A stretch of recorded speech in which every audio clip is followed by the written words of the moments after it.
Chapter IV. Of the skeptical and other systems of philosophy. Sect I. Of skepticism with regard to reason. In all demonstrative sciences the rules are certain and infallible, but when we apply them, our fallible said uncertain faculties are very apt to depart from them, and fall into error. We must, therefore, in every reasoning form a new judgment, as a check or control on our first judgment or belief in, must enlarge our view to comprehend a kind of history of all the instances wherein our understanding has deceived us, compared with those wherein its testimony was just and true. Our reason must be considered as a kind of cause, of which truth is the natural effect, but such a one as by the eruption of other causes, and by the inconstancy of our mental powers, may frequently be prevented. By this means all knowledge degenerates into probability, and this probability is greater or less, according to our experience of the veracity or deceitfulness of our understanding, and according to the simplicity or intricacy of the question. There is no algebraist nor mathematician so expert in his science as to place entire confidence in any truth immediately upon his discovery of it, or regard it as anything but a mere probability. Every time he runs over his proofs, his confidence increases, but still more by the approbation of his friends, and is raised to its utmost perfection by the universal assent and applauses of the learned world. Now it is evident that this gradual increase of assurance is nothing but the addition of new probabilities, and is derived from the constant union of causes and effects, according to past experience and observation. In accounts of any length or importance, merchants seldom trust to the infallible certainty of numbers for their security, but by the artificial structure of the accounts, produce a probability beyond what is derived from the skill and experience of the accountant. For that is plainly of itself some degree of probability, though uncertain and variable, according to the degrees of his experience and length of the account. Now as none will maintain that our assurance in a long numeration exceeds probability, I may safely affirm that there scarce is any proposition concerning numbers of which we can have a fuller security, for it is easily possible, by gradually diminishing the numbers, to reduce the longest series of addition to the most simple question which can be formed, to an addition of two single numbers, and upon this supposition we shall find it impracticable to show the precise limits of knowledge and of probability, or discover that particular number at which the one ends and the other begins. But knowledge and probability are of such contrary and disagreeing natures that they cannot well run insensibly into each other, and that because they will not divide, but must be either entirely present or entirely absent. Besides, if any single addition were certain, every one would be so, and consequently the whole or total sum, unless the whole can be different from all its parts. I had almost said that this was certain, but I reflect that it must reduce itself, as well as every other reasoning, and from knowledge degenerate into probability. Since therefore all knowledge resolves itself into probability, and becomes at last of the same nature with that evidence which we employ in common life, we must now examine this latter species of reasoning, and see on what foundation it stands.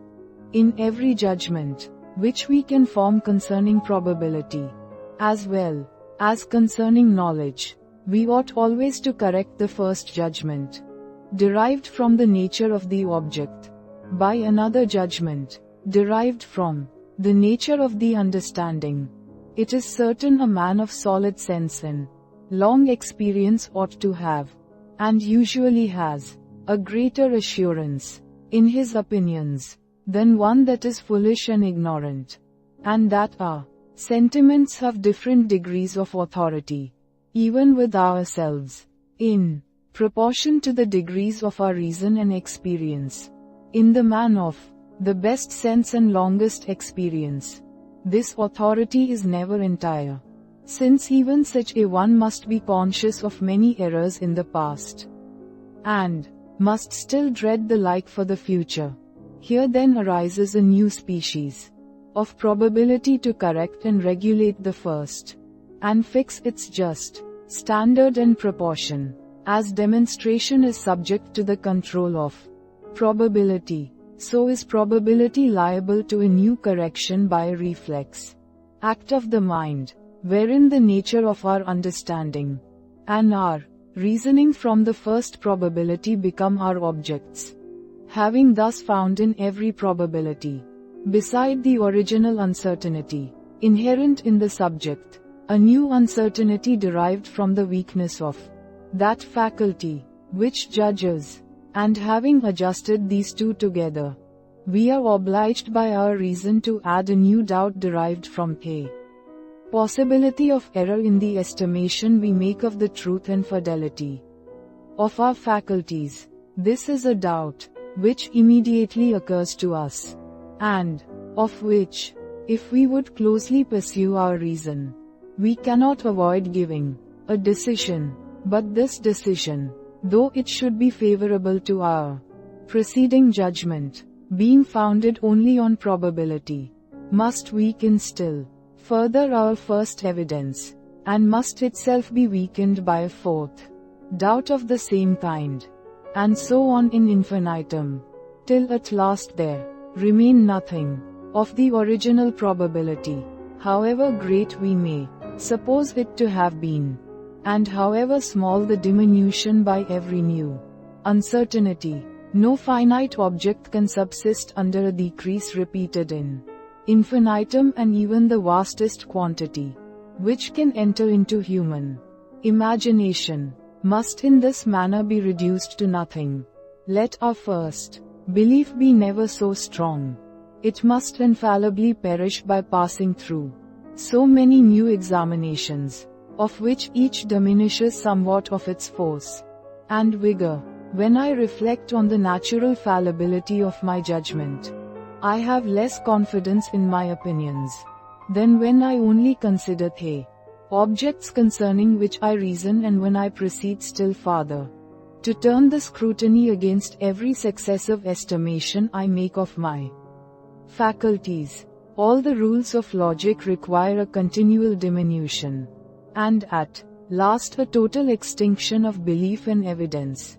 Should it here be asked me whether I sincerely assent to this argument, which I seem to take such pains to inculcate, and whether I be really one of those skeptics who hold that all is uncertain, and that our judgment is not in anything possessed of any measures of truth in falsehood, I should reply that this question is entirely superfluous, and that neither I nor any other person was ever sincerely and constantly of that opinion. Nature, by an absolute and incontrollable necessity, has determined us to judge as well as to breathe and feel, nor can we any more forbear viewing certain objects in a stronger and fuller light, upon account of their customary connection with the present impression, than we can hinder ourselves from thinking as long as we are awake, or seeing the surrounding bodies, when we turn our eyes towards them in broad sunshine. Whoever has taken the pains to refute the cavils of this total skepticism has really disputed without an antagonist, and endeavored by arguments to establish a faculty which nature has antecedently implanted in the mind, and rendered unavoidable. My intention then in displaying so carefully the arguments of that fantastic sect is only to make the reader sensible of the truth of my hypothesis, that all our reasonings concerning causes and effects are derived from nothing but custom, and that belief is more properly an act of the sensitive than of the cogitative part of our natures. I have here proved that the very same principles which make us form a decision upon any subject, and correct that decision by the consideration of our genius and capacity, and of the situation of our mind, when we examine that subject, I have proved that these same principles, when carried farther, and applied to every new reflex, judgment, must, by continually diminishing the original evidence, at last reduce it to nothing, and utterly subvert all belief in opinion. If belief, therefore, were a simple act of the thought, without any peculiar manner of conception, or the addition of a force and vivacity, it must infallibly destroy itself, and in every case terminate in a total suspense of judgment. But as experience will sufficiently convince anyone who thinks it worthwhile to try, that though he can find no error in the foregoing arguments, yet he still continues to believe, and think, and reason as usual, he may safely conclude that his reasoning and belief is some sensation or peculiar manner of conception, which it is impossible for mere ideas and reflections to destroy. But here, perhaps, it may be demanded, how it happens, even upon my hypothesis, that these arguments above explained produce not a total suspense of judgment, and after what manner the mind ever retains a degree of assurance in any subject? For us these new probabilities, which by their repetition perpetually diminish the original evidence, are founded on the very same principles, whether of thought or sensation. As the primary judgment, it may seem unavoidable that in either case they must equally subvert it, and by the opposition, either of contrary thoughts or sensations, reduce the mind to a total uncertainty. I suppose there is some question proposed to me, and that after revolving over the impressions of my memory and senses, and carrying my thoughts from them to such objects as are commonly conjoined with them, I feel a stronger and more forcible conception on the one side than on the other. This strong conception forms my first decision. I suppose that afterwards I examine my judgment itself, and observing from experience that it is sometimes just and sometimes erroneous, I consider it as regulated by contrary principles or causes, of which some lead to truth, and some to error, and in balancing these contrary causes, I diminish by a new probability the assurance of my first decision. This new probability is liable to the same diminution as the foregoing, and so on, in infinitum. It is therefore demanded, how it happens that even after all we retain a degree of belief, which is sufficient for our purpose, either in philosophy or common life. I answer that after the first and second decision as the action of the mind becomes forced and unnatural, and the ideas faint and obscure, though the principles of judgment and the balancing of opposite causes be the same as at the very beginning, yet their influence on imagination, and the vigor they add to or diminish from the thought, is by no means equal. Where the mind reaches not its objects with easiness and facility, the same principles have not the same effect as in a more natural conception of the ideas, nor does the imagination feel a sensation which holds any proportion with that which arises from its common judgments and opinions. The attention is on the stretch. The posture of the mind is uneasy, and the spirits, being diverted from their natural course, are not governed in their movements by the same laws, at least not to the same degree. as when they flow in their usual channel. If we desire similar instances, it will not be very difficult to find them. The present subject of metaphysics will supply us abundantly. The same argument, which would have been esteemed convincing in a reasoning concerning history or politics, has little or no influence in these abstruser subjects, even though it be perfectly comprehended in that, because there is required a study and an effort of thought in order to its being comprehended, and this effort of thought disturbs the operation of our sentiments, on which the belief depends. The case is the same in other subjects. The straining of the imagination always hinders the regular flowing of the passions and sentiments. A tragic poet that would represent his heroes as very ingenious and witty in their misfortunes would never touch the passions, as the emotions of the soul prevent any subtle reasoning and reflection. So these latter actions of the mind are equally prejudicial to the former. The mind, as well as the body, seems to be endowed with a certain precise degree of force and activity, which it never employs in one action. But at the expense of all the rest this is more evidently true, where the actions are of quite different natures, since in that case the force of the mind is not only diverted, but even the disposition changed, so as to render us incapable of a sudden transition from one action to the other, and still more of performing both at once. No wonder, then, the conviction, which arises from a subtle reasoning, diminishes in proportion to the efforts which the imagination makes to enter into the reasoning, and to conceive it in all its parts. Belief, being a lively conception, can never be entire, where it is not founded on something natural and easy. This I take to be the true state of the question, and cannot approve of that expeditious way, which some take with the skeptics, to reject at once all their arguments without inquiry or examination. If the skeptical reasonings be strong, say they, it is a proof that reason may have some force and authority.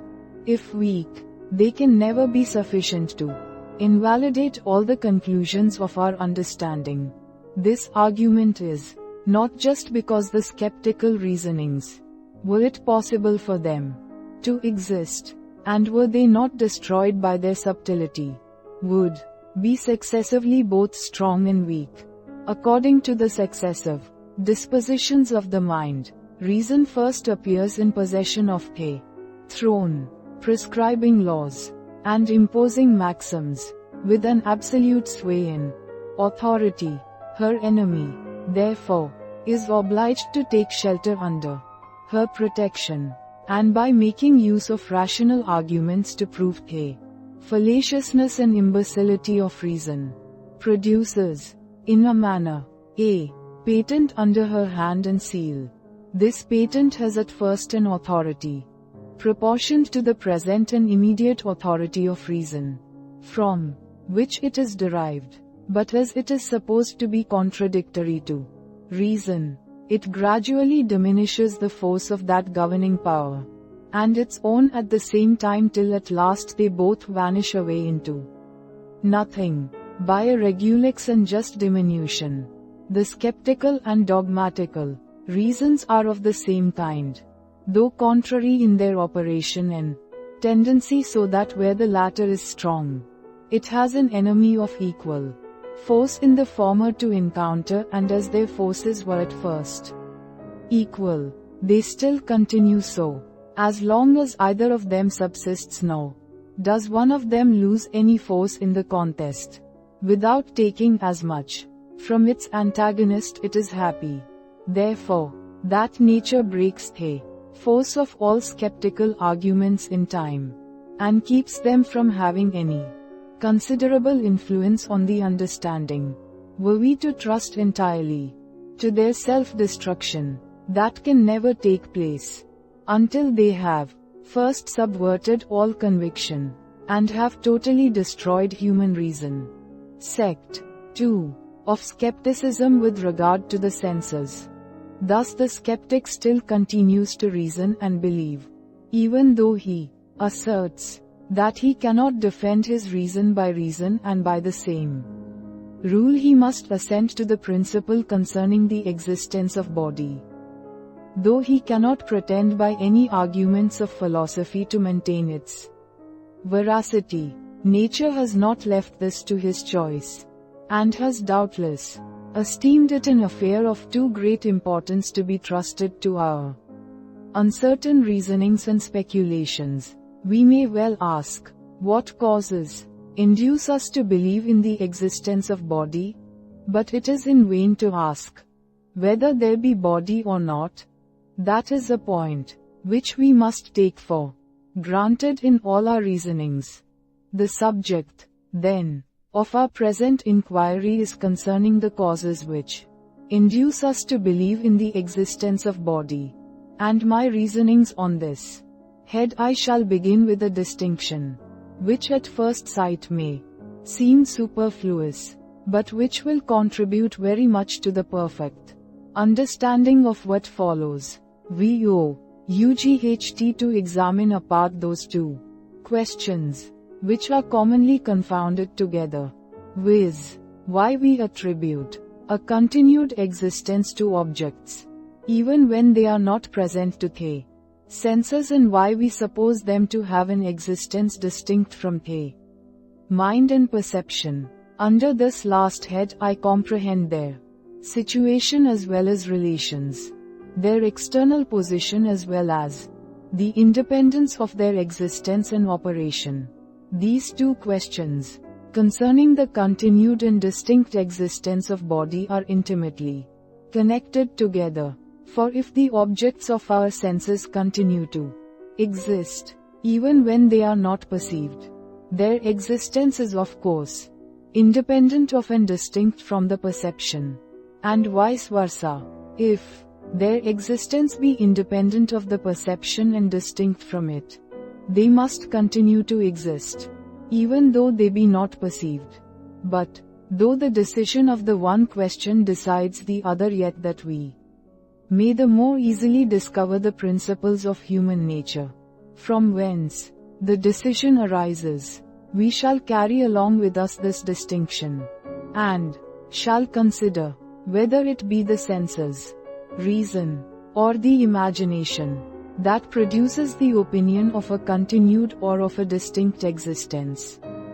These are the only questions that are intelligible on the present subject. For as to the notion of external existence, when taken for something specially different from our perceptions, one we have already shown its absurdity. 1 Part 2. Sect 6. To begin with the senses. It is evident these faculties are incapable of giving rise to the notion of the continued existence of their objects after they no longer appear to the senses. For that is a contradiction in terms, and suppose that the senses continue to operate even after they have ceased all manner of operation. These faculties, therefore, if they have any influence in the present case, must produce the opinion of a distinct, not of a continued existence, and in order to that, must present their impressions either as images and representations, or as these very distinct and external existences, that our senses offer not their impressions as the images of something distinct, or independent, and external, is evident because they convey to us nothing but a single perception, and never give us the least intimation of anything beyond. A single perception can never produce the idea of a double existence, but by some inference either of the reason or imagination, when the mind looks farther than what immediately appears to it, its conclusions can never be put to the account of the senses, and it certainly looks farther when from a single perception it infers a double existence, and supposes the relations of resemblance and causation betwixt them. If our senses, therefore, suggest any idea of distinct existences, they must convey the impressions as those very existences, by a kind of fallacy and illusion. Upon this bead we may observe that all sensations are felt by the mind, such as they really are, and that when we doubt whether they present themselves as distinct objects, or as mere impressions, the difficulty is not concerning their nature, but concerning their relations and situation. Now if the senses presented are impressions as external to and independent of ourselves, both objects and ourselves must be obvious to our senses. Otherwise they could not be compared by these faculties. The difficulty, then, is how facts we are ourselves the objects of our senses. It is certain there is no question in philosophy more abstruse than that concerning identity, and the nature of the uniting principle, which constitutes a person. So far from being able by our senses merely to determine this question, we must have recourse to the most profound metaphysics to give a satisfactory answer to it, and in common life it is evident these ideas of self and person are never very fixed nor determinate. It is absurd, therefore, to imagine the senses can ever distinguish betwixt ourselves and external objects.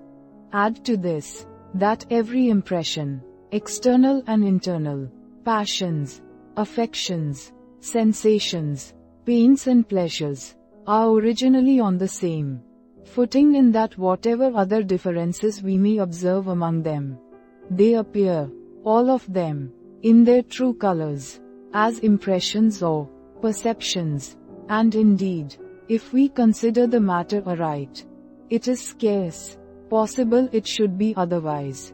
Nor is it conceivable that our senses should be more capable of deceiving us in the situation and relations than in the nature of our impressions.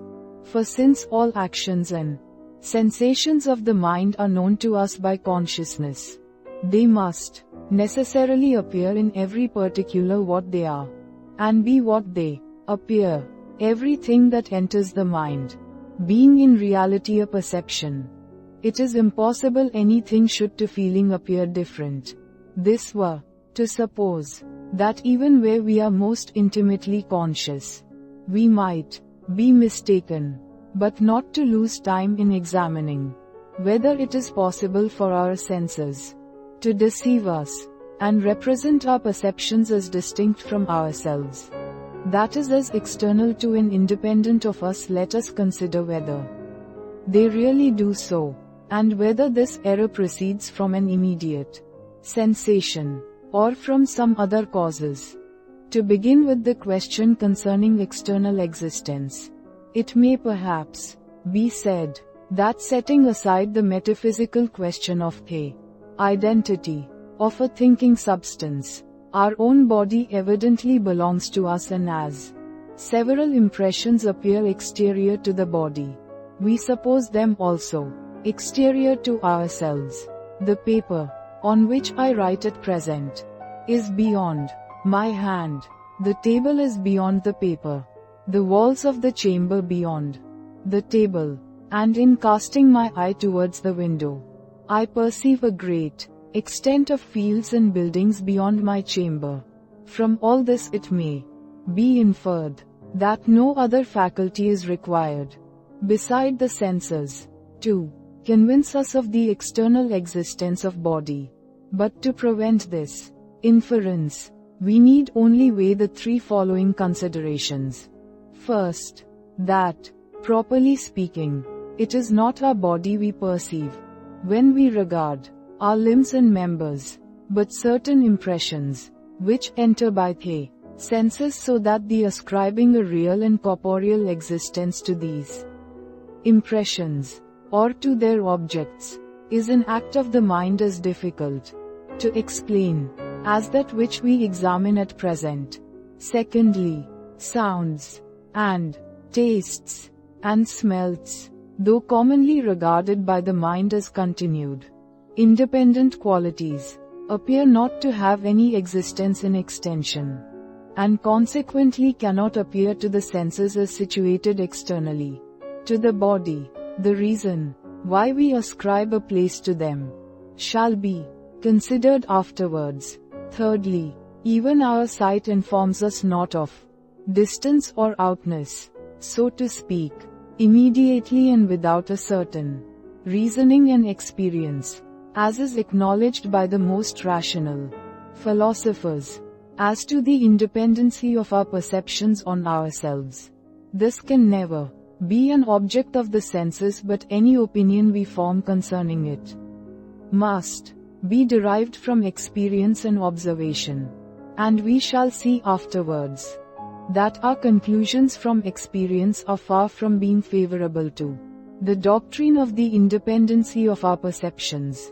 Meanwhile, we may observe that when we talk of real distinct existences, we have commonly more in our eye their independency than external situation in place, and think an object has a sufficient reality when its being is uninterrupted and independent of the incessant revolutions which we are conscious of in ourselves. Thus, to resume what I have said concerning the senses, they give us no notion of continued existence, because they cannot operate beyond the extent in which they really operate. They as little produce the opinion of a distinct existence, because they neither can offer it to the mind as represented, nor as original, to offer it as represented. They must present both an object and an image to make it appear as original. They must convey a falsehood, and this falsehood must lie in the relations and situation, in order to which they must be able to compare the object with ourselves, and even in that case they do not, nor is it possible they should deceive us. We may, therefore, conclude with certainty that the opinion of a continued and of a distinct existence never arises from the senses. To confirm this, we may observe that there are three different kinds of impressions conveyed by the senses. The first are those of the figure, bulk, motion and solidity of bodies. The second those of colors, tastes, smells, sounds, heat and cold. The third are the pains and pleasures that arise from the application of objects to our bodies, as by the cutting of our flesh with steel, and such like. Both philosophers and the vulgar suppose the first of these to have a distinct continued existence. The vulgar only regard the second as on the same footing. Both philosophers and the vulgar, again, esteem the third to be merely perceptions and consequently interrupted and dependent beings. Now it is evident that whatever may be our philosophical opinion, colors, sounds, heat and cold, as far as appears to the senses, exist after the same manner with motion and solidity, and that the difference we make betwixt them in this respect arises not from the mere perception, so strong the prejudice for the distinct continued existence of the former qualities, that when the contrary opinion is advanced by modern philosophers, people imagine they can almost refute it from their feeling and experience, and that their very senses contradict this philosophy. It is also evident that colors, sounds, and see are originally on the same footing with the pain that arises from steel, and pleasure that proceeds from a fire, and that the difference betwixt them is founded neither on perception nor reason, but on the imagination. For, as they are confessed to be, both of them, nothing but perceptions arising from the particular configurations and motions of the parts of body, wherein possibly can their difference consist? Upon the whole, then, we may conclude that as far as the senses are judges, all perceptions are the same in the manner of their existence. We may also observe in this instance of sounds and colors that we can attribute a distinct continued existence to objects without ever consulting reason or weighing our opinions by any philosophical principles. And indeed, whatever convincing arguments philosophers may fancy they can produce to establish the belief of objects independent of the mind, it is obvious these arguments are known but to very few, and that it is not by them that children, peasants, and the greatest part of mankind are induced to attribute objects to some impressions, and deny them to others. Accordingly we find that all the conclusions which the vulgar form on this head are directly contrary to those which are confirmed by philosophy. For philosophy informs us that every thing which appears to the mind is nothing but a perception, and is interrupted and dependent on the mind, whereas the vulgar confound perceptions and objects, and attribute a distinct continued existence to the very things they feel or see. This sentiment, then, as it is entirely unreasonable, must proceed from some other faculty than the understanding, to which we may add that as long as we take our perceptions and objects to be the same, we can never infer the existence of the one from that of the other, nor form any argument from the relation of cause and effect, which is the only one that will assure us of matter of fact. Even after we distinguish our perceptions from our objects, it will appear presently that we are still incapable of reasoning from the existence of one to that of the other, so that upon the whole our reason neither does, nor is it possible it ever should, upon any supposition, give us an assurance of the continued and distinct existence of body. That opinion must be entirely owing to the imagination, which must now be the subject of our inquiry. Since all impressions are internal and perishing existences, and appear as such, the notion of their distinct and continued existence must arise from a concurrence of some of their qualities with the qualities of the imagination, and since this notion does not extend to all of them, it must arise from certain qualities peculiar to some impressions. It will, therefore, be easy for us to discover these qualities by a comparison of the impressions to which we attribute a distinct and continued existence, with those which we regard as internal and perishing. We may observe, then, that it is neither upon account of the involuntariness of certain impressions, as is commonly supposed, nor of their superior force and violence, that we attribute to them a reality and continued existence, which we refuse to others, that are voluntary or feeble.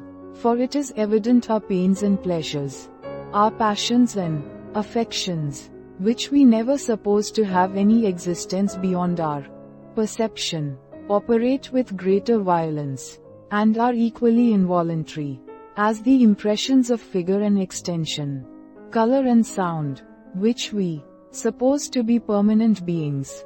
The heat of a fire, when moderate, is supposed to exist in the fire, but the pain which it causes upon a near approach is not taken to have any being, except in the perception.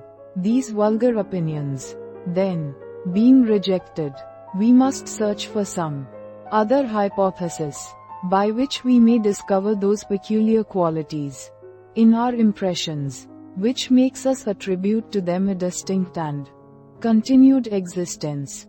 After a little examination, we shall find that all those objects, to which we attribute a continued existence, have a peculiar constancy, which distinguishes them from the impressions, whose existence depends upon our perception, those mountains, and houses, and trees, which lie, at present under my eye, have always appeared to me in the same order. And when I lose sight of them by shutting my eyes or turning my head, I soon after find them return upon me without the least alteration. My bed and table, my books and papers, present themselves in the same uniform manner, and change not upon account of any interruption in my seeing or perceiving them.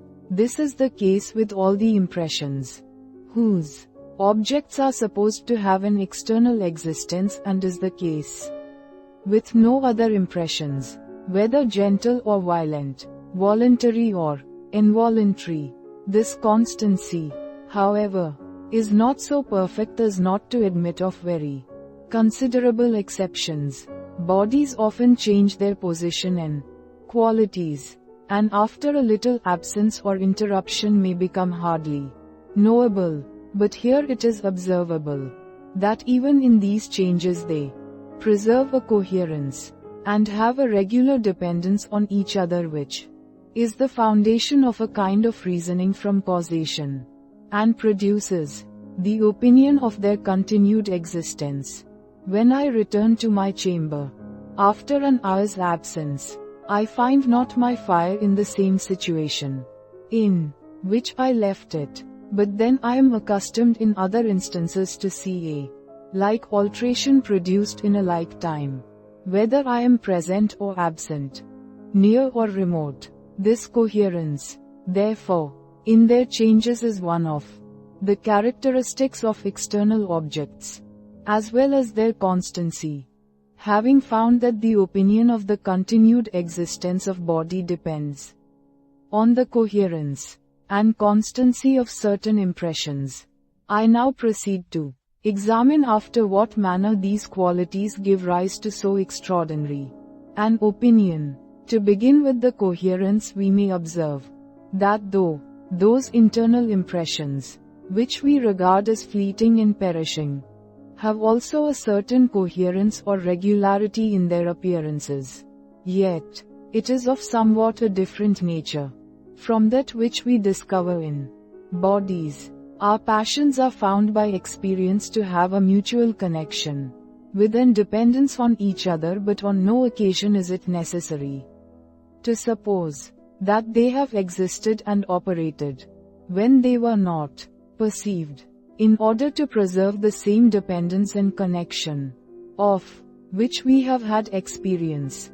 The case is not the same with relation to external objects. Those require a continued existence, or otherwise lose, in a great measure, the regularity of their operation. I am here, seated in my chamber with my face to the fire, and all the objects that strike my senses are contained in a few yards around me. My memory, indeed, informs me of the existence of many objects, but then this information extends not beyond their past existence, nor do either my senses or memory give any testimony to the continuance of their being. When therefore I am thus seated, and revolve over these thoughts, I hear, on a sudden, a noise as of a door turning upon its hinges, and a little after see a porter, who advances towards me. This gives occasion to many new reflections and reasonings. First, I never have observed that this noise could proceed from anything but the motion of a door, and therefore conclude that the present phenomenon is a contradiction to all past experience, unless the door, which I remember on the other side the chamber, be still in being. Again, I have always found that a human body was possessed of a quality, which I call gravity, and which hinders it from mounting in the air, as this porter must have done to arrive at my chamber, unless the stairs I remember be not annihilated by my absence. But this is not all. I receive a letter, which upon opening it I perceive by the handwriting and subscription to have come from a Friend, who says he is 200 leagues distant. It is evident I can never account for this phenomenon, conformable to my experience in other instances, without spreading out in my mind the whole sea and continent between us, and supposing the effects and continued existence of posts and ferries, according to my memory and observation, to consider these phenomena of the porter and letter in a certain light.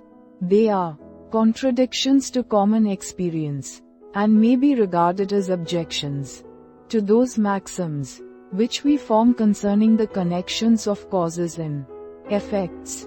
I am accustomed to hear such a sound, and see such an object in motion at the same time. I have not received in this particular instance both these perceptions. These observations are contrary, unless I suppose that the door still remains, and that it was opened without my perceiving it, and this supposition, which was at first entirely arbitrary and hypothetical, acquires a force and evidence by its being the only one upon which I can reconcile these contradictions. There is scarce a moment of my life wherein there is not a similar instance presented to me, and I have not occasion to suppose the continued existence of objects, in order to connect their past and present appearances, and give them such an union with each other, as I have found by experience to be suitable to their particular natures and circumstances. Here then I am naturally led to regard the world as something real and durable, and as preserving its existence, even when it is no longer present to my perception. But though this conclusion from the coherence of appearances may seem to be of the same nature with our reasonings concerning causes and effects, as being derived from custom, and regulated by past experience, we shall find upon examination that they are at the bottom considerably different from each other, and that this inference arises from the understanding, and from custom in an indirect and oblique manner. For it will readily be allowed that since nothing is ever really present to the mind, besides its own perceptions, it is not only impossible that any habit should ever be acquired otherwise than by the regular succession of these perceptions, but also that any habit should ever exceed that degree of regularity. Any degree, therefore, of regularity in our perceptions can never be a foundation for us to infer a greater degree of regularity in some objects which are not perceived, since this supposes a contradiction, viz., a habit acquired by what was never present to the mind. But it is evident that whenever we infer the continued existence of the objects of sense from their coherence and the frequency of their union, it is in order to bestow on the objects a greater regularity than what is observed in our mere perceptions. We remark a connection betwixt two kinds of objects in their past appearance to the senses, but are not able to observe this connection to be perfectly constant, since the turning about of our head or the shutting of our eyes is able to break it. What then do we suppose in this case, but that these objects still continue their usual connection, notwithstanding their apparent interruption, and that the irregular appearances are joined by something of which we are insensible? But as all reasoning concerning matters of fact arises only from custom, and custom can only be the effect of repeated perceptions, the extending of custom and reasoning beyond the perceptions can never be the direct and natural effect of the constant repetition and connection, but must arise from the cooperation of some other principles. I have already observed, too, in examining the foundation of mathematics, that the imagination, when set into any train of thinking, is apt to continue, even when its object fails it. and like a galley put in motion by the oars, carries on its course without any new impulse. This I have assigned for the reason why, after considering several loose standards of equality, and correcting them by each other, we proceed to imagine so correct and exact a standard of that relation as is not liable to the least error or variation. The same principle makes us easily entertain this opinion of the continued existence of body. Objects have a certain coherence even as they appear to our senses, but this coherence is much greater and more uniform. If we suppose a object percent to have a continued existence, and as the mind is once in a train of observing in uniformity among objects, it naturally continues till it renders the uniformity as complete as possible. The simple supposition of their continued existence suffices for this purpose, and gives us a notion of a much greater regularity among objects than what they have when we look no farther than our senses. 2 Part 2. Sect 4. But whatever force we may ascribe to this principle, I am afraid it is too weak to support alone so vast an edifice, as is that of a continued existence of all external bodies, in that we must join a constancy of their appearance to the coherence, in order to give a satisfactory account of that opinion. As the explication of this will led me into a considerable compass of very profound reasoning, I think it proper, in order to avoid confusion, to give a short sketch or abridgment of my system, and afterwards draw out all its parts in their full compass. This inference from the constancy of our perceptions, like the precedent from their coherence, gives rise to the opinion of a continued existence of body, which is prior to that of its distinct existence, and produces that latter principle. When we have been accustomed to observe a constancy in certain impressions, and have found that the perception of the sun or ocean, for instance, returns upon us after an absence or annihilation with like parts and in a like order as at its first appearance, we are not apt to regard these interrupted perceptions as different, which they really are, but on the contrary consider them as individually the same, upon account of their resemblance. But as this interruption of their existence is contrary to their perfect identity, and makes us regard the first impression as annihilated, and the second as newly created, we find ourselves somewhat at a loss, and are involved in a kind of contradiction. In order to free ourselves from this difficulty, we disguise, as much as possible, the interruption, or rather remove it entirely, by supposing that these interrupted perceptions are connected by a real existence, of which we are insensible. This supposition, or idea of continued existence, acquires a force and vivacity from a memory of these broken impressions, and from that propensity, which they give us, to suppose them the same in according to the precedent reasoning. The very essence of belief consists in the force and vivacity of the conception. In order to justify this system, there are 4 things requisite. First, to explain the principium individuationis, or principle of identity. Secondly, give a reason why the resemblance of our broken and interrupted perceptions induces us to attribute an identity to them.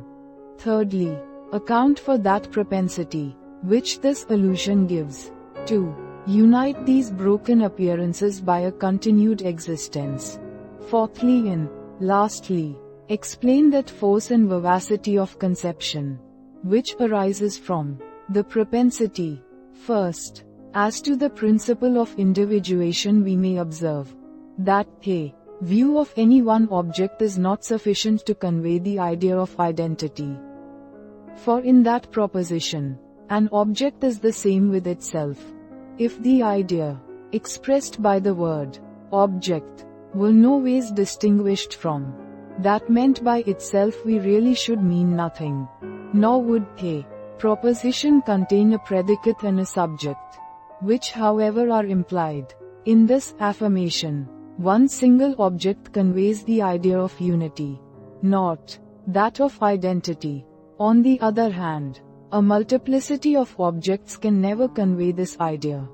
However resembling they may be supposed, the mind always pronounces the one not to be the other, and considers them as forming two, three, or any determinate number of objects, whose existences are entirely distinct and independent. Since then both number and unity are incompatible with the relation of identity, it must lie in something that is neither of them. But to tell the truth, at first sight this seems utterly impossible. Betwixt unity and number there can be no medium no more than betwixt existence and non-existence. After one object is supposed to exist, we must either suppose another also to exist, in which case we have the idea of number, or we must suppose it not to exist, in which case the first object remains at unity.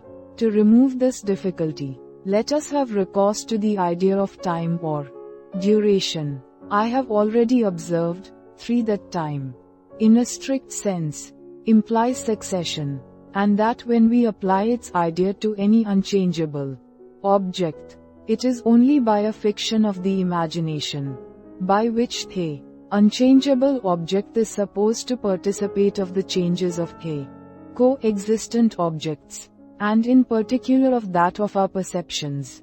This fiction of the imagination almost universally takes place, and it is by means of it that a single object, placed before us, and surveyed for any time without our discovering in it any interruption or variation, is able to give us a notion of identity. For when we consider any two points of time, we may place them in different lights. We may either survey them at the very same instant, in which case they give us the idea of number, both by themselves and by the object which must be multiplied, in order to be conceived at once as existent in these two different points of time. Or on the other hand, we may trace the succession of time by a like succession of ideas, and conceiving first one moment, along with the object then existent, imagine afterwards a change in the time without any variation or interruption in the object, in which case it gives us the idea of unity. Here then is an idea, which is a medium betwixt unity and number, or more properly speaking, is either of them, according to the view in which we take it. And this idea we call that of identity. We cannot, in any propriety of speech, say that an object is the same with itself, unless we mean that the object existent at one time is the same with itself existent at another. By this means we make a difference betwixt the idea meant by the word object and that meant by itself, without going the length of number, and at the same time without restraining ourselves to a strict and absolute unity. 3 Part 2. Sect 5. Thus the principle of individuation is nothing but the invariableness and uninterruptedness of any object, through a supposed variation of time, by which the mind can trace it in the different periods of its existence, without any break of the view, and without being obliged to form the idea of multiplicity or number.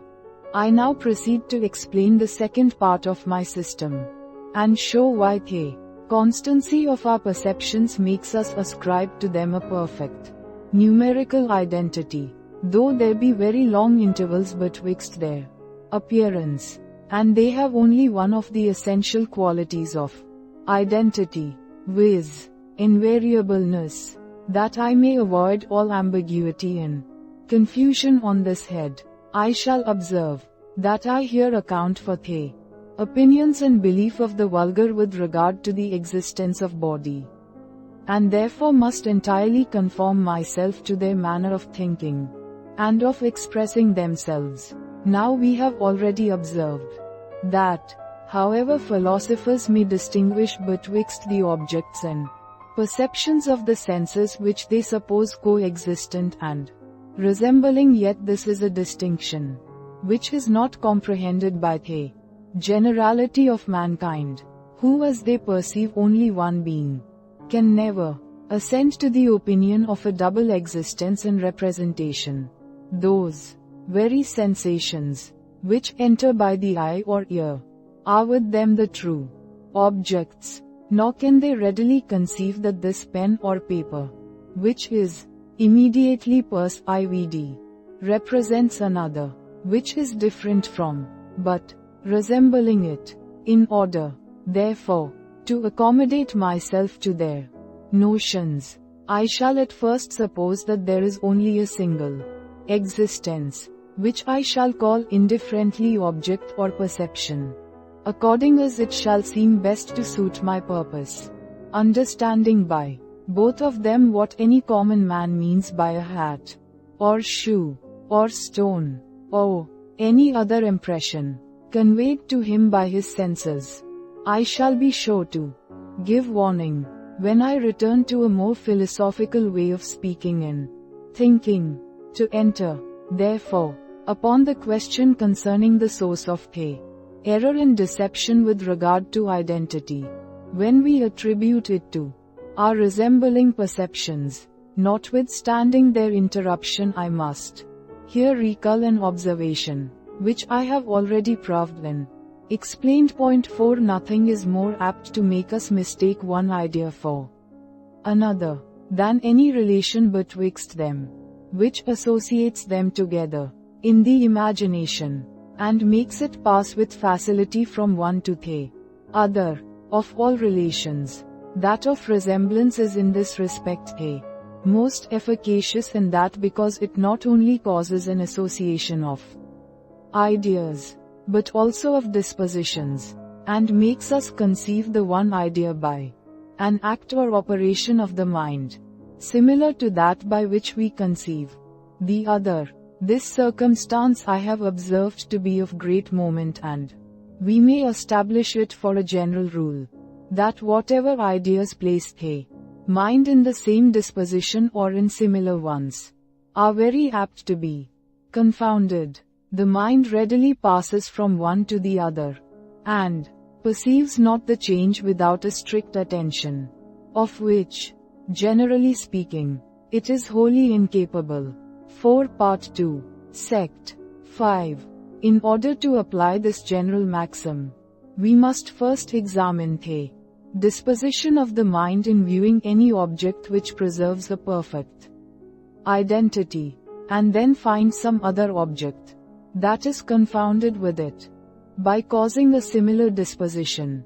When we fix our thought on any object, and suppose it to continue the same for some time, it is evident we suppose the change to lie only in the time, and never exert ourselves to produce any new image or idea of the object. The faculties of the mind repose themselves in a manner, and take no more exercise than what is necessary to continue that idea, of which we were formerly possessed, and which subsists without variation or interruption. The passage from one moment to another is scarce felt, and distinguishes not itself by a different perception or idea, which may require a different direction of the spirits, in order to its conception. Now what other objects, beside identical ones, are capable of placing the mind in the same disposition, when it considers them, and of causing the same uninterrupted passage of the imagination from one idea to another? This question is of the last importance. For if we can find any such objects, we may certainly conclude, from the foregoing principle, that they are very naturally confounded with identical ones, and are taken for them in most of our reasonings. But though this question be very important, it is not very difficult nor doubtful. For I immediately reply that a succession of related objects places the mind in this disposition, and is considered with the same smooth and uninterrupted progress of the imagination, as attends the view of the same invariable object. The very nature and essence of relation is to connect our ideas with each other, and upon the appearance of one, to facilitate the transition to its correlative. The passage betwixt related ideas is, therefore, so smooth and easy, that it produces little alteration on the mind, and seems like the continuation of the same action, and as the continuation of the same action is an effect of the continued view of the same object. It is for this reason we attribute sameness to every succession of related objects. The thought slides along the succession with equal facility, as if it considered only one object, and therefore confounds the succession with the identity. We shall afterwards see many instances of this tendency of relation to make us ascribe an identity to different objects, but shall here confine ourselves to the present subject. We find by experience that there is such a constancy in almost all the impressions of the senses, that their interruption produces no alteration on them, and hinders them not from returning the same in appearance and in situation as at their first existence. I survey the furniture of my chamber, I shut my eyes, and afterwards open them, and find the new perceptions to resemble perfectly those which formerly struck my senses. This resemblance is observed in 1,000 instances, and naturally connects together our ideas of these interrupted perceptions by the strongest relation, and conveys the mind with an easy transition from one to another. An easy transition, or passage of the imagination, along the ideas of these different and interrupted perceptions, is almost the same disposition of mind with that in which we consider one constant and uninterrupted perception. It is therefore very natural for us to mistake the one for the other. 5. This reasoning, it must be confessed, is somewhat abstruse and difficult to be comprehended, but it is remarkable that this very difficulty may be converted into a proof of the reasoning. We may observe that there are two relations, and both of them resemblances, which contribute to our mistaking the succession of our interrupted perceptions for an identical object. The first is the resemblance of the perceptions. The second is the resemblance, which the act of the mind in surveying the succession of resembling objects bears to that in surveying an identical object. Now these resemblances we are apt to confound with each other, and it is natural we should, according to this very reasoning. But let us keep them distinct, and we shall find no difficulty in conceiving the precedent argument. The persons who entertain this opinion concerning the identity of our resembling perceptions are in general in the unthinking and unphilosophical part of mankind, that is, all of us, at one time or other, and consequently such as suppose their perceptions to be their only objects, and never think of a double existence, internal and external, representing and represented. The very image, which is present to the senses, is with us the real body, and it is to these interrupted images we ascribe a perfect identity. But as the interruption of a appearance seems contrary to the identity, and naturally leads us to regard these resembling perceptions as different from each other. We here find ourselves at a loss how to reconcile such opposite opinions. The smooth passage of the imagination along the ideas of the resembling perceptions makes us ascribe to them a perfect identity. The interrupted manner of their appearance makes us consider them as so many resembling but still distinct beings, which appear after certain intervals. The perplexity arising from this contradiction produces a propension to unite these broken appearances by the fiction of a continued existence, which is the third part of that hypothesis I proposed to explain. Nothing is more certain from experience than that any contradiction, either to the sentiments or passions, gives a sensible uneasiness, whether it proceeds from without or from within, from the opposition of external objects, or from the combat of internal principles. On the contrary, whatever strikes in with the natural propensities, and either externally forwards their satisfaction, or internally concurs with their movements, is sure to give a sensible pleasure. Now there being here an opposition betwixt the notion of the identity of resembling perceptions, and the interruption of their appearance, the mind must be uneasy in that situation, and will naturally seek relief from the uneasiness.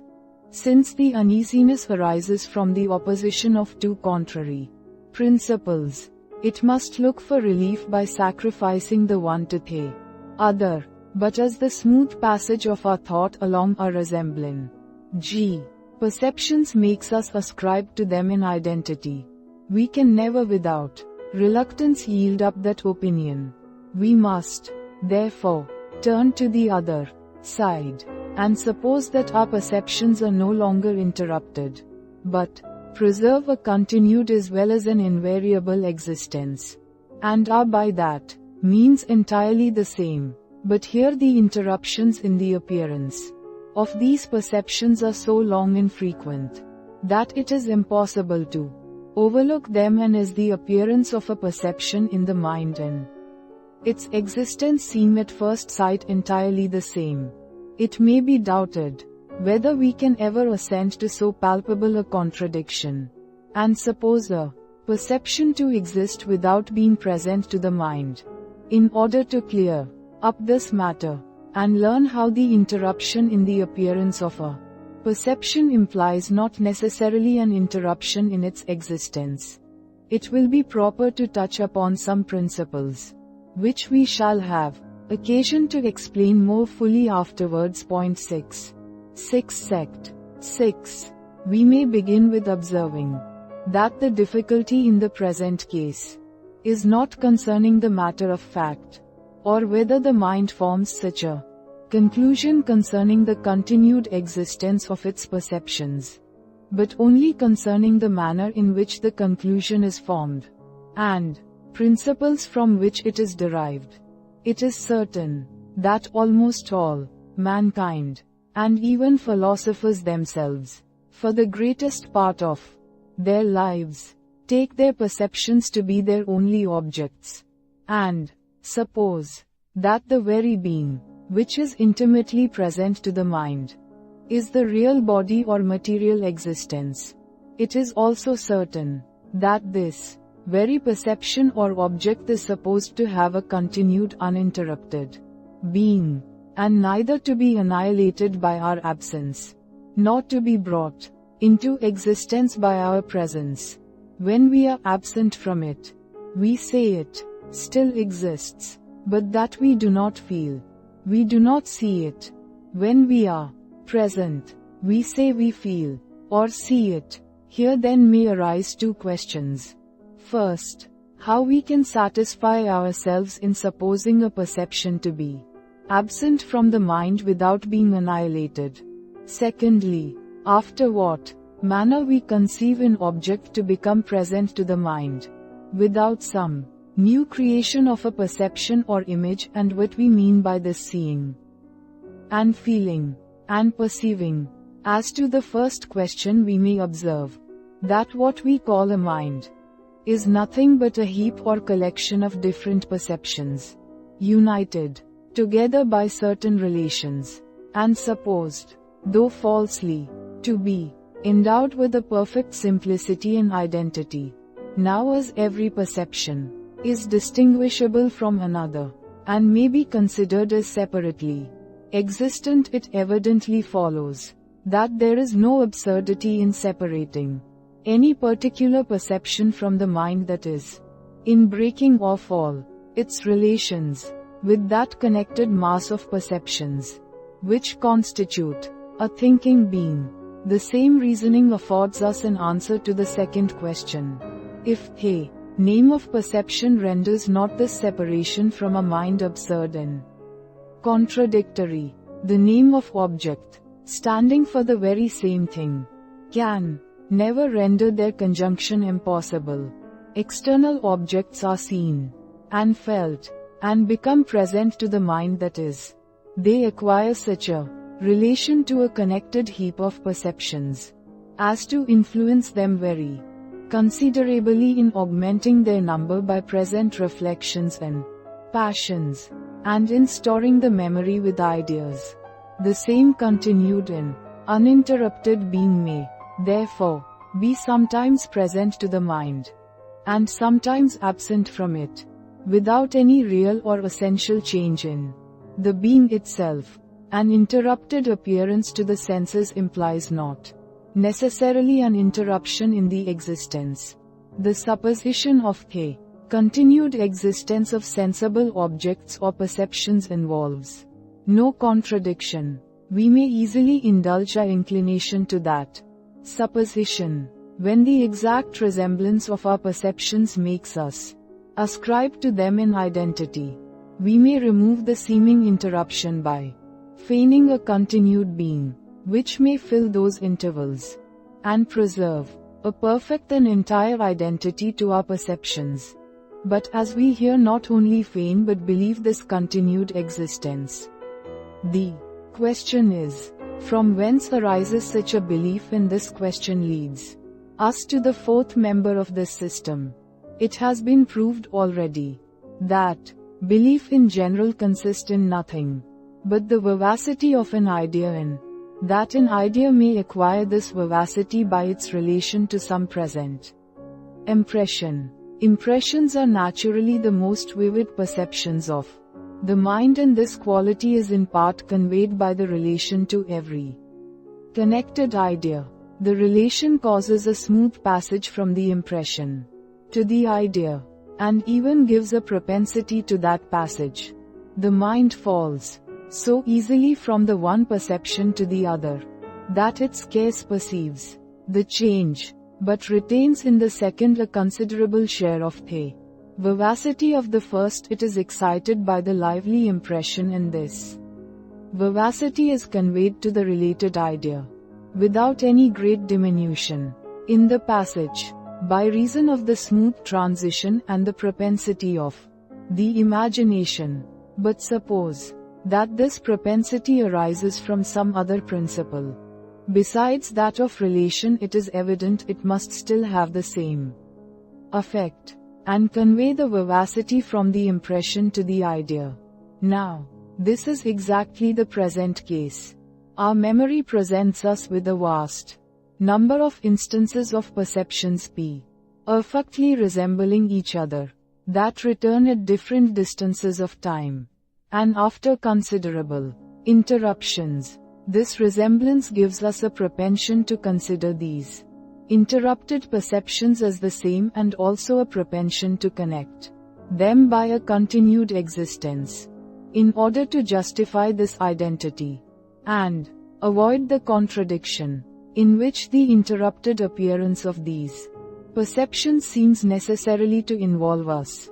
Here then we have a propensity to feign the continued existence of all sensible objects, and as this propensity arises from some lively impressions of the memory, it bestows a vivacity on that fiction, or in other words, makes us believe the continued existence of body.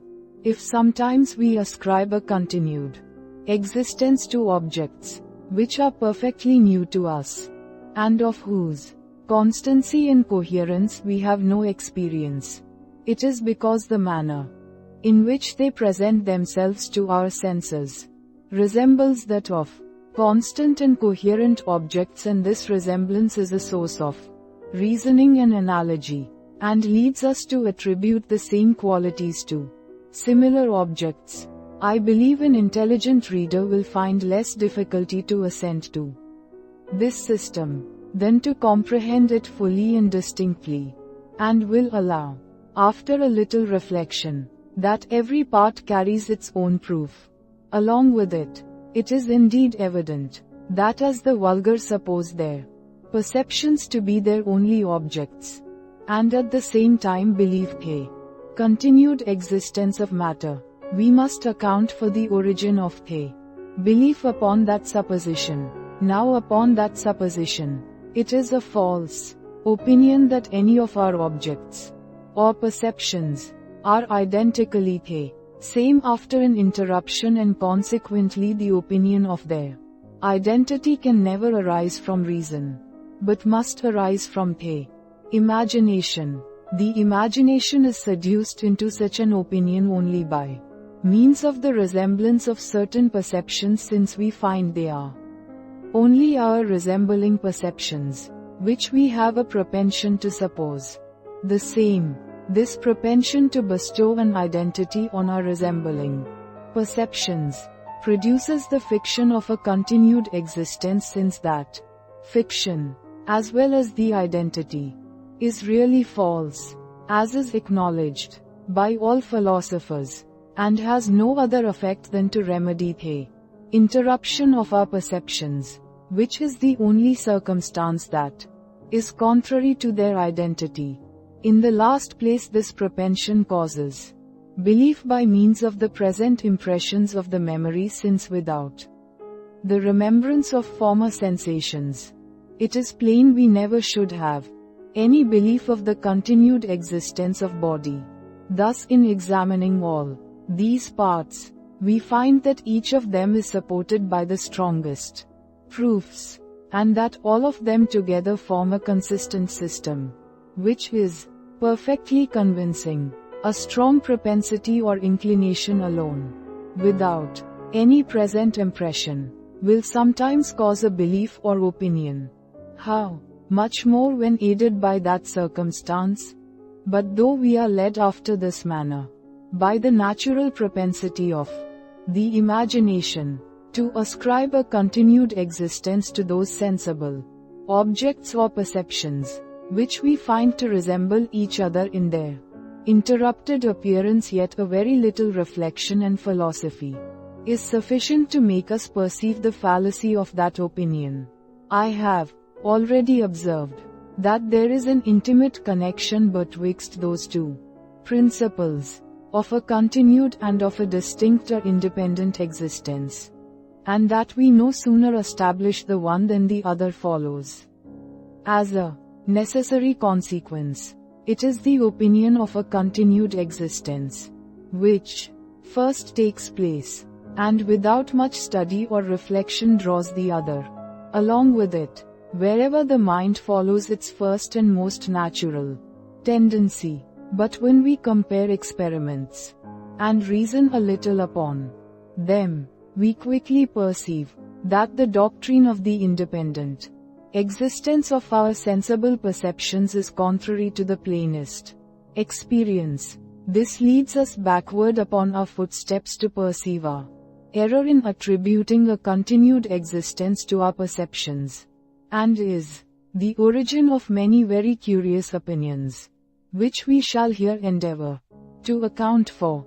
It will first be proper to observe a few of those experiments which convince us that our perceptions are not possessed of any independent existence. When we press one eye with a finger, we immediately perceive all the objects to become double, and one half of them to be removed from their common and natural position. But as we do not attribute to continued existence to both these perceptions, and as they are both Of the same nature, we clearly perceive that all our perceptions are dependent on our organs and the disposition of our nerves and animal spirits. This opinion is confirmed by the seeming increase and diminution of objects, according to their distance by the apparent alterations in their figure by the changes in their color and other qualities from our sickness and distempers, and by an infinite number of other experiments of the same kind from all which we learn that our sensible perceptions are not possessed of any distinct or independent existence. The natural consequence of this reasoning should be that our perceptions have no more a continued than an independent existence, and indeed philosophers have so far run into this opinion that they change their system and distinguish, as we shall do for the future, betwixt perceptions and objects, of which the former are supposed to be interrupted and perishing and different at every different return, the latter to be uninterrupted and to preserve a continued existence and identity. But however philosophical this new system may be esteemed, I assert that it is only a palliative remedy, and that it contains all the difficulties of the vulgar system, with some others that are peculiar to itself. There are no principles either of the understanding or fancy which lead us directly to embrace this opinion of the double existence of perceptions and objects, nor can we arrive at it but by passing through the common hypothesis of the identity and continuance of our interrupted perceptions. Were we not first persuaded that our perceptions are our only objects, and continue to exist even when they no longer make their appearance to the senses, we should never be led to think that our perceptions and objects are different, and that our objects alone preserve a continued existence. The latter hypothesis has no primary recommendation either to reason or the imagination, but acquires all its influence on the imagination from the former. This proposition contains two parts, which we shall endeavor to prove as distinctly and clearly as such abstruse subjects will permit. As to the first part of the proposition, that this philosophical hypothesis has no primary recommendation either to reason or the imagination, we may soon satisfy ourselves with regard to reason by the following reflections. The only existences of which we are certain are perceptions, which being immediately present to us by consciousness, command our strongest assent, and are the first foundation of all our conclusions. The only conclusion we can draw from the existence of one thing to that of another is by means of the relation of cause and effect, which shows that there is a connection betwixt them, and that the existence of one is dependent on that of the other. The idea of this relation is derived from past experience, by which we find that two beings are constantly conjoined together, and are always present at once to the mind. But as no beings are ever present to the mind but perceptions, it follows that we may observe a conjunction or a relation of cause and effect between different perceptions, but can never observe it between perceptions and objects. It is impossible, therefore, that from the existence or any of the qualities of the former, we can ever form any conclusion concerning the existence of the latter, or ever satisfy our reason in this particular. It is no less certain that this philosophical system has no primary recommendation to the imagination, and that that faculty would never, of itself, and by its original tendency, have fallen upon such a principle. I confess it will be somewhat difficult to prove this to the full satisfaction of the reader, because it implies a negative, which in many cases will not admit of any positive proof. If anyone would take pains to examine this question, and would invent a system to account for the direct origin of this opinion from the imagination, we should be able, by the examination of that system, to pronounce a certain judgment in the present subject. Let it be taken for granted that our perceptions are broken and interrupted, and however like, are still different from each other, and let anyone upon this supposition show why the fancy, directly and immediately, proceeds to the belief of another existence, resembling these perceptions in their nature, but yet continued and uninterrupted and identical. And after he has done this, to my satisfaction, I promise to renounce my present opinion. Meanwhile, I cannot forbear concluding, from the very abstractedness and difficulty of the first supposition, that it is an improper subject for the fancy to work upon. Whoever would explain the origin of the common opinion concerning the continued and distinct existence of body must take mind in its common situation, and must proceed upon the supposition that our perceptions are our only objects, and continue to exist even when they are not perceived. Though this opinion be false, it is the most natural of any, and has alone any primary recommendation to the fancy. As to the second part of the proposition, that the philosophical system acquires all its influence on the imagination from the vulgar one, we may observe that this is a natural and unavoidable consequence of the foregoing conclusion, that it has no primary recommendation to reason or the imagination. For us the philosophical system is found by experience to take hold of many minds, and in particular of all those who reflect ever so little on this subject. It must derive all its authority from the vulgar system, since it has no original authority of its own. The manner in which these two systems, though directly contrary, are connected together, may be explained as follows. The imagination naturally runs on in this train of thinking. Our perceptions are our only objects. Resembling perceptions are the same, however broken or uninterrupted in their appearance. This appealing interruption is contrary to the identity. The interruption consequently extends not beyond the appearance, and the perception or object really continues to exist, even when absent from us. Our sensible perceptions have, hereafter, a continued and uninterrupted existence.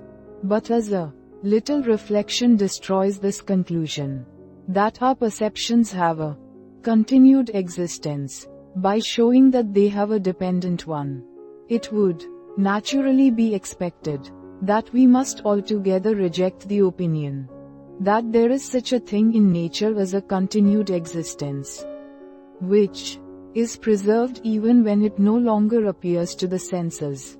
The case, however, is otherwise. Philosophers are so far from rejecting the opinion of a continued existence upon rejecting that of the independence and continuance of our sensible perceptions, that though all sects agree in the latter sentiment, the former, which is, in a manner, its necessary consequence, has been peculiar to a few extravagant skeptics, who after all maintained that opinion in words only, and were never able to bring themselves sincerely to believe it. There is a great difference betwixt such opinions as we form after a calm and profound reflection, and such as we embrace by a kind of instinct or natural impulse, on account of their suitableness and conformity to the mind. If these opinions become contrary, it is not difficult to foresee which of them will have the advantage. As long as our attention is bent upon the subject, the philosophical and study principle may prevail, but the moment we relax our thoughts, nature will display herself and draw us back to our former opinion. Nay, she has sometimes such an influence that she can stop our progress, even in the midst of our most profound reflections, and keep us from running on, with all the consequences of any philosophical opinion. Thus, though we clearly perceive the dependence and interruption of our perceptions, we stop short in our career, and never upon that account reject the notion of an independent and continued existence. That opinion has taken such deep root in the imagination that it is impossible ever to eradicate it, nor will any strained metaphysical conviction of the dependence of our perceptions be sufficient for that purpose. But though our natural and obvious principles here prevail above our studied reflections, it is certain there must be sonic struggle and opposition in the case, at least so long as these rejections retain any force or vivacity. In order to set ourselves at ease in this particular, we contrive a new hypothesis, which seems to comprehend both these principles of reason and imagination. This hypothesis is the philosophical one of the double existence of perceptions and objects, which pleases our reason, in allowing that our dependent perceptions are interrupted and different, and at the same time is agreeable to the imagination, in attributing a continued existence to something else, which we call objects. This philosophical system, therefore, is the monstrous offspring of two principles, which are contrary to each other, which are both at once embraced by the mind, and which are unable mutually to destroy each other. The imagination tells us that our resembling perceptions have a continued and uninterrupted existence, and are not annihilated by their absence. Reflection tells us that even our resembling perceptions are interrupted in their existence, and different from each other. The contradiction betwixt these opinions we allude by a new fiction, which is conformable to the hypotheses both of reflection and fancy, by ascribing these contrary qualities to different existences, the interruption to perceptions, and the continuance to objects. Nature is obstinate, and will not quit the field, however strongly attacked by reason, and at the same time reason is so clear in the point that there is no possibility of disguising her. Not being able to reconcile these two enemies, we endeavor to set ourselves at ease as much as possible, by successively granting to each whatever it demands, and by feigning a double existence, where each may find something that has all the conditions it desires. Were we fully convinced that our resembling perceptions are continued, and identical, and independent, we should never run into this opinion of a double existence, since we should find satisfaction in our first supposition, and would not look beyond. Again, were we fully convinced that our perceptions are dependent, and interrupted, and different, we should be as little inclined to embrace the opinion of a double existence, since in that case we should clearly perceive the error of our first supposition of a continued existence, and would never regard it any farther. It is therefore from the intermediate situation of the mind that this opinion arises, and from such an adherence to these two contrary principles, as makes us seek some pretext to justify our receiving both, which happily at last is found in the system of a double existence. Another advantage of this philosophical system is its similarity to the vulgar one, by which means we can humor our reason for a moment, when it becomes troublesome and solicitous, and yet upon its least negligence or inattention, can easily return to our vulgar and natural notions. Accordingly, we find that philosophers neglect not this advantage but immediately upon leaving their closets, mingle with the rest of mankind in those exploded opinions that our perceptions are our only objects, and continue identically and uninterruptedly the same in all their interrupted appearance. Case. There are other particulars of this system, wherein we may remark its dependence on the fancy, in a very conspicuous manner. Of these, I shall observe the two following. First, we suppose external objects to resemble internal perceptions.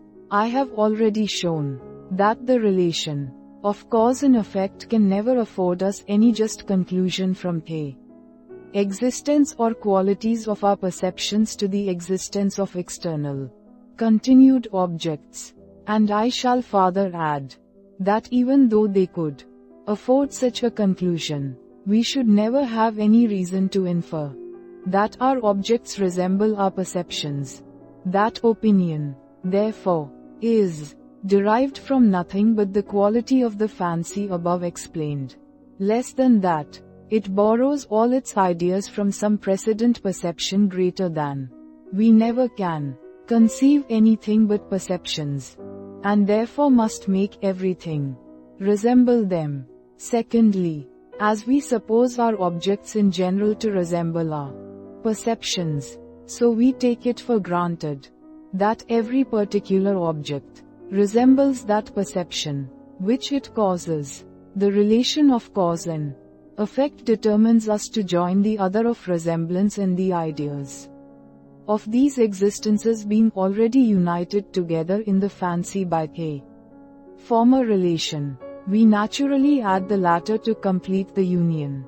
We have a strong propensity to complete every union by joining new relations to those which we have before observed betwixt any ideas, as we shall have occasion to observe presently. Point 7.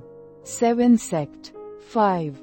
Having thus given an account of all the systems both popular and philosophical, with regard to external existences, I cannot forbear giving vent to a certain sentiment, which arises upon reviewing those systems. I begun this subject with premising that we ought to have an implicit faith in our senses, and that this would be the conclusion I should draw from the whole of my reasoning. But to be ingenious, I feel myself at present of a quite contrary sentiment, and am more inclined to repose no faith at all in my senses, or rather imagination, than to place in it such an implicit confidence. I cannot conceive how such trivial qualities of the fancy, conducted by such false suppositions, can ever lead to any solid and rational system. They are the coherence and constancy of our perceptions, which produce the opinion of their continued existence, though these qualities of perceptions have no perceivable connection with such an existence. The constancy of our perceptions has the most considerable effect, and yet is attended with the greatest difficulties. It is a gross illusion to suppose that our resembling perceptions are numerically the same, and it is this illusion which leads us into the opinion that these perceptions are uninterrupted and are still existent, even when they are not present to the senses. This is the case with our popular system, and as to our philosophical one, it is liable to the same difficulties and is over and above loaded with this absurdity, that it at once denies and establishes the vulgar supposition. Philosophers deny our resembling perceptions to be identically the same and uninterrupted, and yet have so great a propensity to believe them such, that they arbitrarily invent a new set of perceptions, to which they attribute these qualities. I say, a new set of perceptions, for we may well suppose in general, but it is impossible for us distinctly to conceive objects to be in their nature anything but exactly the same with perceptions. What then can We look for from this confusion of groundless and extraordinary opinions. But error and falsehood, and how can we justify to ourselves any belief? We repose in them, this skeptical doubt, both with respect to reason and the senses, is a malady, which can never be radically cured, but must return upon us every moment, however we may chase it away, and sometimes may seem entirely free from it.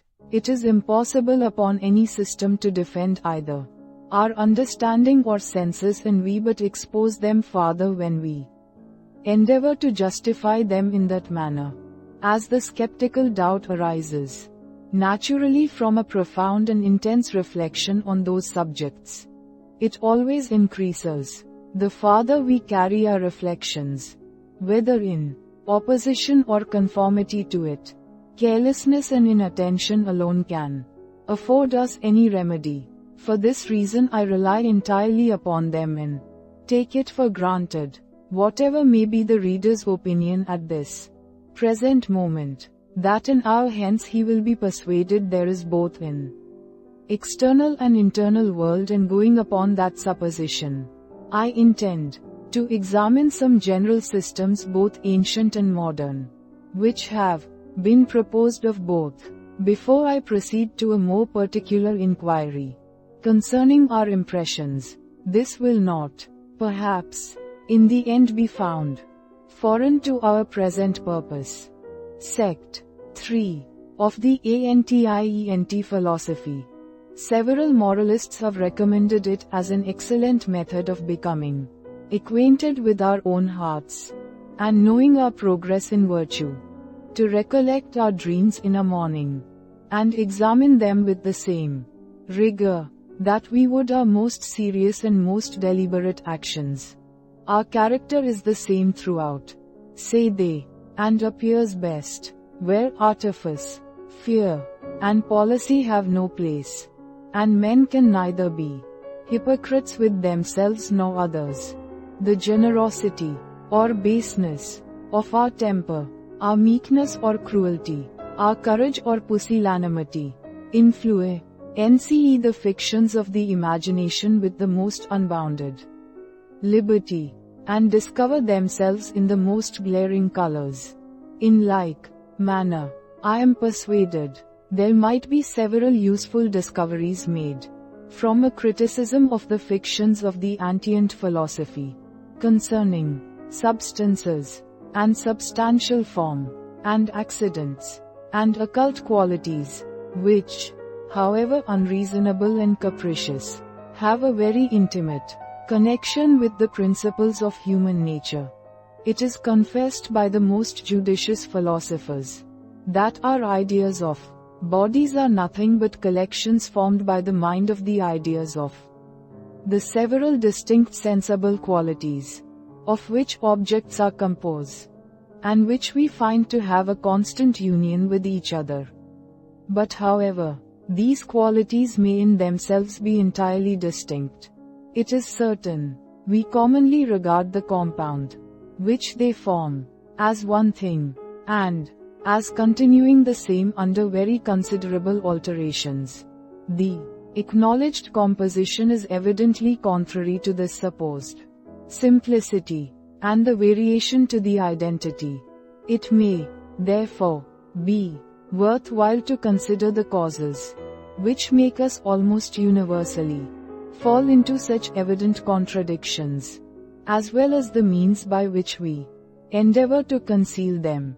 It is evident that as the ideas of the several distinct, successive qualities of objects are united together by a very close relation, the mind, in looking along the succession, must be carried from one part of it to another by an easy transition, and will no more perceive a change than if it contemplated the same unchangeable object.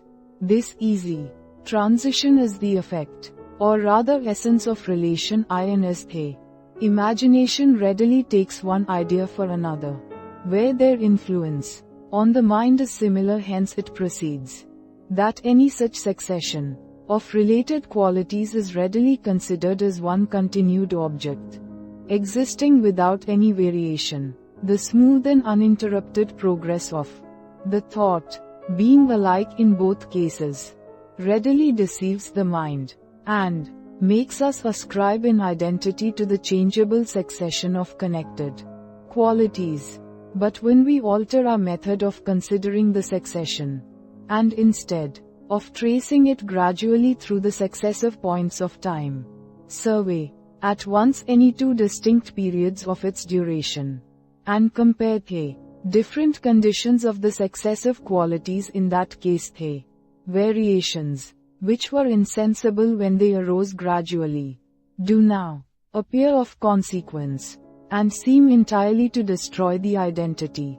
By this means there arises a kind of contrariety in our method of thinking. From the different points of view in which we survey the object, and from the nearness or remoteness of those instants of time, which we compare together, when we gradually follow an object in its successive changes, the smooth progress of the thought makes us ascribe an identity to the succession, because it is by a similar act of the mind we consider an unchangeable object. When we compare its situation after a considerable change, the progress of the thought is broken. Consequently, we are presented with the idea of diversity, in order to reconcile which contradictions the imagination is apt to feign something unknown and invisible, which it supposes to continue the same under all these variations, and this unintelligible something it calls a substance, or original and first matter.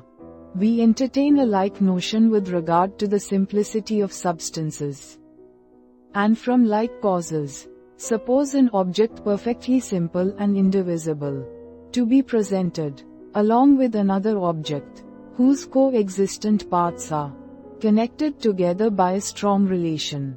It is evident the actions of the mind, in considering these two objects, are not very different. The imagination conceives the simple object at once, with facility, by a single effort of thought, without change or variation.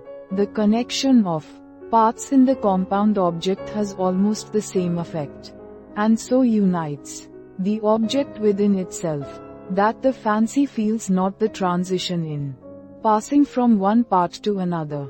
Hence the color, taste, figure, solidity, and other qualities, combined in a peach or melon, are conceived to form one thing, and that on account of their close relation, which makes them affect the thought in the same manner, as if perfectly uncompounded. But the mind rests not here.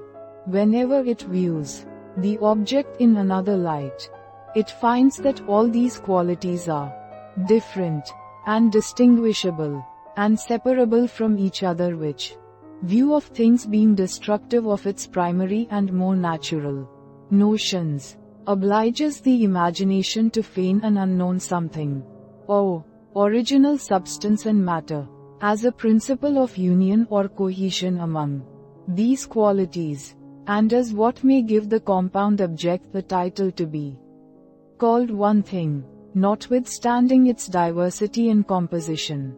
The peripatetic philosophy asserts the original matter to be perfectly homogeneous in all bodies, and considers fire, water, earth, and air as of the very same substance on account of their gradual revolutions and changes into each other. At the same time, it assigns to each of these species of objects a distinct substantial form, which it supposes to be the source of all those different qualities they possess, and to be a new foundation of simplicity and identity to each particular species. All depends on our manner of viewing the objects. When we look along the insensible changes of bodies, we suppose all of them to be of the same substance or essence. When we consider their sensible differences, we attribute to each of them a substantial and essential difference, and In order to indulge ourselves in both these ways of considering our objects, we suppose all bodies to have at once a substance and a substantial form. The notion of accidents is an unavoidable consequence of this method of thinking with regard to substances in substantial forms, nor can we forbear looking upon colors, sounds, tastes, figures, and other properties of bodies as existences which cannot subsist apart, but require a subject of inhesion to sustain and support them. For having never discovered any of these sensible qualities, where, for the reasons above mentioned, we did not likewise fancy a substance to exist, a same habit, which makes us infer a connection betwixt cause and effect, makes us here infer a dependence of every quality on the unknown substance. The custom of imagining a dependence has the same effect as the custom of observing it would have. This conceit, however, is no more reasonable than any of the foregoing.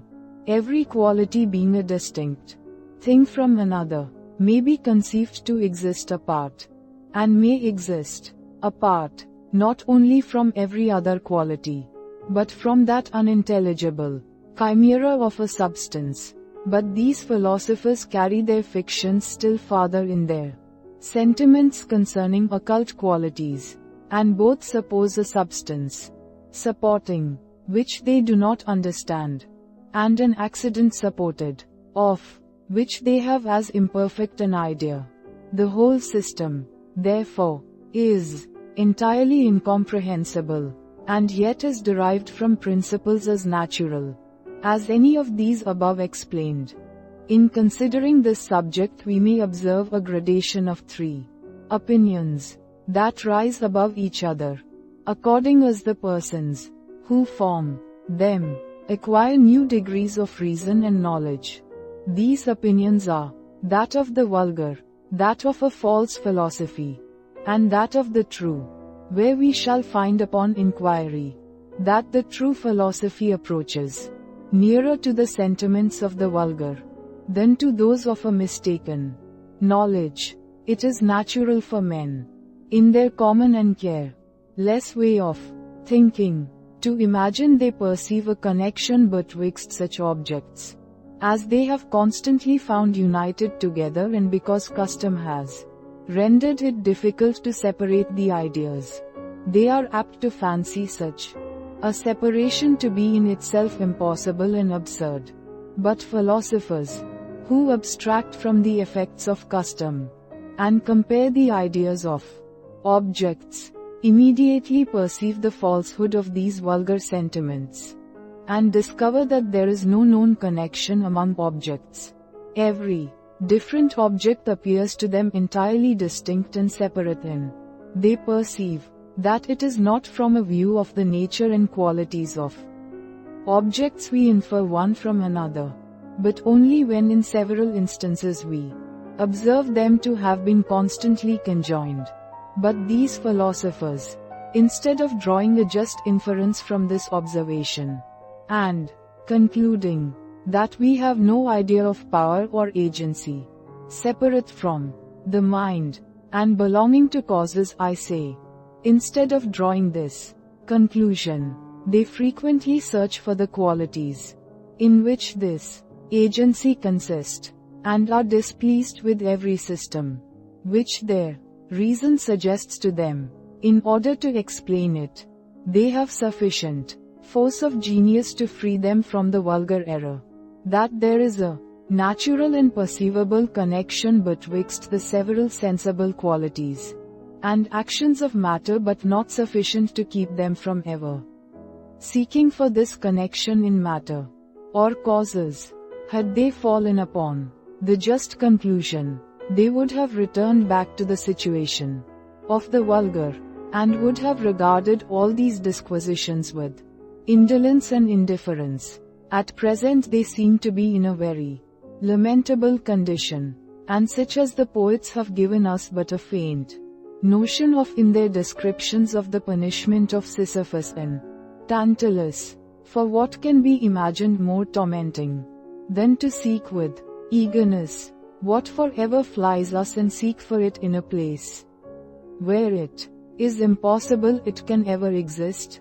But as nature seems to have observed a kind of justice and compensation in everything, she has not neglected philosophers more than the rest of the creation, but has reserved them a consolation amid all their disappointments.